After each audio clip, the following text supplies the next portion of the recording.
In the rich kingdom of Kalunga, King Kwaku Obeng sat on his throne, gazing out at the vast lands under his rule. He was a wise and powerful king, loved by his people, yet his heart was heavy with sadness. He had many daughters, all strong and beautiful, but no son to carry his name. The elders told stories of kings who had sons to rule after them, and Kwaku longed for the same. King Kwaku had many wives, hoping one would give him the male heir he desperately wanted. Each time a wife gave birth, he would wait anxiously, praying for a boy, but it was always a girl. He loved his daughters dearly, but the fear of leaving his kingdom without a son haunted him every day. His longing for a son grew so strong that even the sight of the beautiful sunsets over Kalunga's mountains could not bring him peace. "I need a son," Kwaku would whisper to the gods every night. His wives saw the sadness in his eyes, and they too prayed for the day when the kingdom would hear the cry of a baby boy. The kingdom waited, and so did Kwaku, his heart heavy with hope and worry. After many years of waiting and praying, the sound of a baby's cry echoed through the royal palace. Queen Akosua, one of Kwaku's wives, had given birth to a boy. The entire kingdom rejoiced at the news. Drums beat loudly in the village, and people danced in the streets. They had finally been blessed with a prince, Prince Kwame. King Kwaku could hardly contain his joy. He ran to the royal chambers, where Queen Akosua held the tiny baby in her arms. Tears filled the king's eyes as he gazed at his son, the boy who would one day rule Kalunga. "Kwame," he whispered, "you are the future of this kingdom." The people of Kalunga believed that the birth of Kwame would bring prosperity and peace to their land. The celebration lasted for days, with gifts and blessings pouring in from all corners of the kingdom. Kwame was treated like a precious treasure, and from the moment he was born, everyone knew that his life would be filled with special privileges. But little did they know, the arrival of Prince Kwame would bring more than just joy to Kalunga. Dark clouds loomed in the distance, but for now, the kingdom celebrated its new prince. As Prince Kwame grew, so did his sense of entitlement. From the moment he could walk, everything he desired was given to him. Servants rushed to fulfill his every wish, and his sisters, once his playmates, now watched from a distance as their brother was showered with attention. Kwame's sisters loved him, but they couldn't help but feel the sting of being overlooked. Where once they were the pride of the kingdom, now they were just shadows in Kwame's world. Whenever Kwame wanted something, whether it was a new toy or a rare fruit, it was his without question. His father, King Kwaku, was blinded by his love for his only son, spoiling him beyond measure. "Why does Kwame get everything?" one of his sisters, Princess Abina, whispered to another. "Doesn't father see how unfair it is?" But Kwame never noticed the growing tension. He believed he deserved everything he was given, and more. As the years passed, his arrogance grew, and he started to believe that the world existed to serve him. His sisters grew resentful, but no one dared speak against the prince. Kwame's life was filled with riches, but the seeds of trouble were beginning to take root, even though the young prince couldn't see it yet. By the time Kwame reached manhood, his arrogance knew no bounds. The prince had grown handsome and strong, but his heart had grown cold. He believed his royal blood gave him the right to do whatever he pleased, and no one could stop him. Kwame used his power to pursue women all across the kingdom. He was not interested in love or kindness. He simply wanted to take what he thought was his. Whenever a woman caught his eye, he ordered his guards to bring her to him, ignoring her wishes. "She will come to me because I am the prince," Kwame said confidently, as if that were reason enough. His actions hurt many, but his father, King Kwaku, turned a blind eye. The king was too proud of his son to see the darkness growing inside him. The people of Kalunga began to whisper about the prince's reckless ways. The women who had once adored him now feared his attention, and yet Kwame continued to act as if he were untouchable. His desires became more dangerous, but no one dared challenge him. However, the kingdom could not remain blind forever. Trouble was brewing, and Kwame's unchecked behavior would soon bring consequences he could never have imagined. With every passing day, Kwame's word became law. The people feared him, the court whispered about him, but no one dared defy him. Kwame's power was absolute, and he relished in the control he had over everyone. He believed he was invincible, that nothing and no one could stand against him. "Let them whisper," Kwame said with a smirk, standing tall beside his father's throne. "I may not sit on the throne, but I am the prince, and I will decide what happens in this kingdom." His voice echoed through the grand hall, filled with defiance, as though the absence of the throne beneath him did nothing to diminish his sense of power. But as his arrogance grew, so did the unease within the palace. The once loyal court began to murmur about Kwame's reckless behaviour, and some of the king's advisers feared that the prince's actions would lead the kingdom to ruin. The people, too, were starting to lose faith in their future king. They had once celebrated his birth with joy, but now many secretly wished for a change. Despite the growing discontent, King Kwaku refused to see the truth about his son. He believed Kwame was destined for greatness, even as the kingdom's peace began to crack under the weight of the prince's unchecked desires. Whispers of rebellion began to fill the air, and the kingdom teetered on the edge of a storm, though Kwame in his arrogance remained blind to it all. One hot afternoon, as Prince Kwame strolled through the bustling market with his guards, he saw her, Nyara, a strikingly beautiful woman who seemed different from the others. Her skin glowed in the sunlight, and her eyes, bright and enchanting, drew Kwame in like nothing he had ever seen before. She walked gracefully through the market, ignoring the chaos around her as if she belonged to another world. Kwame's gaze locked onto her. "I must have her," he said to his guard, his voice filled with desire. The guard hesitated, unsure if this was a wise idea, but no one could refuse the prince. Nyara's beauty seemed almost unreal, but unknown to Kwame, she was not an ordinary woman. Nyara was a powerful spirit, a guardian of the natural world sent to protect the balance that the prince's reckless actions had already begun to disturb. Disguised as a human, she had come to Kalunga to watch over the kingdom, but Kwame saw her only as another object of his desire. "Bring her to me," Kwame commanded. His guards rushed to obey, unaware that they were about to set in motion events that would change everything. That night, Nyara was brought to Kwame's chambers. He looked at her as though she were a prize, confident that she, like all others, would bend to his will. As he approached her, Nyara stood firm, her eyes glowing with a quiet strength. "Do not make this mistake, Prince Kwame," she warned, her voice steady and full of authority. "I'm not like the others, and what you're about to do will bring consequences far beyond your understanding." Kwame, unfazed by her words, smirked arrogantly. "You will yield to me, just like the rest. I am the prince, and I take what I desire." Nyara's expression remained calm, but her tone grew sharper. "I have warned you. What you are about to do tonight will not go unpunished. You will unleash a storm upon yourself and your kingdom that cannot be undone." Despite her warning, Kwame ignored her plea, forcing himself upon her in his arrogance. Though she could not physically resist him, her words hung heavy in the air, a curse waiting to unfold. The storm had begun. After the act, Kwame lay back, satisfied and unbothered, while Nyara quietly left his chambers. Yet, as she stepped into the moonlight outside the palace, her human form flickered, revealing her true self, an ethereal being with eyes that glowed like the stars. A smile crossed her lips, for she knew what was to come. Kwame had made a fatal mistake, and soon he would pay the price. The following morning, Prince Kwame awoke feeling strange. His head throbbed, and his body felt heavy, as though an unbearable weight had suddenly tied him to the earth. At first he dismissed it, thinking it was just fatigue, but as the day went on, his discomfort worsened. That night, Kwame's sleep was invaded by nightmares. He saw Nyara in his dreams, her eyes glowing in the dark, whispering words he couldn't understand. "You have upset the balance, Kwame," her voice echoed in his mind. "Now you must face the consequences." Terrified, Kwame woke in a cold sweat. His hands trembled, and he could still hear Nyara's voice ringing in his ears. Over the next few days, his health began to decline rapidly. His once strong body felt weak, and dark circles appeared under his eyes.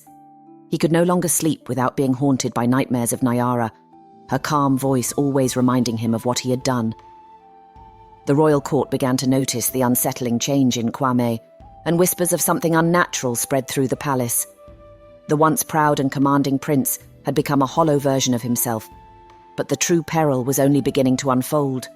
One afternoon, during a meeting of the royal council, Kwame entered the chamber, his usual confident demeanour replaced with a distant, haunted look. As the advisers discussed the kingdom's affairs, Kwame, usually vocal and assertive, remained uncharacteristically silent, his gaze unfocused. When the council requested his input on an important matter, Kwame suddenly stood, knocking over a chalice of wine. The liquid spilled across the royal table, staining the fine fabrics.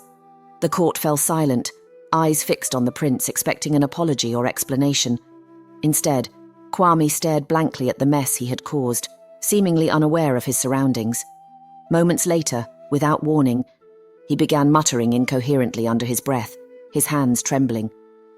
The advisors exchanged worried glances, their unease growing as the prince's strange behavior continued. One of the older council members leaned forward, attempting to ask if he was well, but Kwame abruptly turned on him with a wild, unfocused glare, shouting, "Do not question me!" The court was stunned into silence. This outburst, so unlike the prince, left no doubt that something was terribly wrong. Whispers of an unseen force, of a curse, began to ripple through the palace as the prince stormed out of the room, leaving the royal court to wonder what had taken hold of him. That night, Nyara returned to his dreams, no longer the woman he had seen in the market. She appeared as a powerful spirit, her form flowing like the wind, and her eyes glowing with the brilliance of the stars. Her voice, both soothing and fearsome, echoed through his mind as she spoke to him. "You have violated me," she said, her voice echoing through his mind. "But more than that, you have violated the natural order. Your greed and arrogance have thrown the balance into chaos. For this, you are cursed." Kwame trembled, unable to speak, his heart pounding with fear. "You will lose everything you hold dear," Nyara continued. "Your kingdom, your power, your very soul will crumble unless you make amends. But know this, there is no easy escape. The price for your actions will be steep, and the path to redemption is long and full of pain." Kwame tried to speak, to beg for forgiveness, but his voice was caught in his throat. Nyara's figure faded into the darkness, leaving him alone in the dream, cold and terrified. When Kwame awoke, he knew the curse was real. He could feel it deep in his bones. Over the following weeks, Kwame's life fell apart. The women of Kalunga, once eager to be near him, now fled at the sight of him. His charm had faded, and his once handsome face now seemed gaunt and pale. His health worsened, and no healer in the kingdom could find the source of his illness. Worse still were the nightmares. Every time Kwame closed his eyes, Nyara appeared, reminding him of his wrongs, warning him of the doom that awaited him. Soon, he couldn't tell the difference between dreams and reality. He would see her face in the mirrors, in the shadows of the palace, and even in the faces of his servants. His mind became a twisted prison of fear and guilt. "I am the prince," Kwame shouted one night, throwing a vase across his chambers. "I am not afraid of spirits." But even as the words left his mouth, he knew they were empty. He was afraid, more afraid than he had ever been in his life. The power he had once wielded felt hollow, slipping away like sand through his fingers. The curse was eating away at him, and soon there would be nothing left of the once mighty Prince Kwame. King Kwaku, seeing the drastic change in his son, could no longer ignore the signs. His once vibrant son, who had been full of life and strength, was now wasting away before his eyes. Desperate, the king summoned Kwame to his chambers. "Tell me what is happening to you, Kwame," the king demanded, his voice thick with worry. Kwame, now shaking with fear, confessed everything. He told his father about Nyara, the spirit in disguise, and the terrible curse she had placed upon him. King Kwaku was horrified, not only by what his son had done, but by the realization that the curse was far beyond the power of any healer or priest in Kalunga. Determined to save his son, the king called upon the wisest spiritual healers from across the land. They performed rituals, made offerings, and tried every spell they knew, but none could break Nyara's curse. It was as if the curse was woven into the very fabric of Kwame's soul. As the king watched his son's suffering grow worse with each passing day, he realized that no power in the kingdom could save Kwame from the fate Nyara had foretold. As Kwame's strength faded, the toll on the kingdom was profound, but it was King Kwaku who suffered the most. The once wise and powerful ruler watched helplessly as his only son, the heir he had longed for, withered before his eyes. Day after day, Kwaku sought out the best healers from distant lands, hoping someone could reverse the curse that had consumed his son, but each attempt ended in failure. The king's sorrow became unbearable. His once vibrant court, where plans of expansion and prosperity were made, was now a place of mourning and uncertainty. The same whispers that once circled around Kwame's illness began to shift toward the king himself, whose health too seemed to decline with each passing day. Kwaku's heart was heavy, not just with grief for his son, but for the future of Kalunga, which now seemed to hang by a thread. "You must rest, my king," his advisers urged, but Kwaku refused.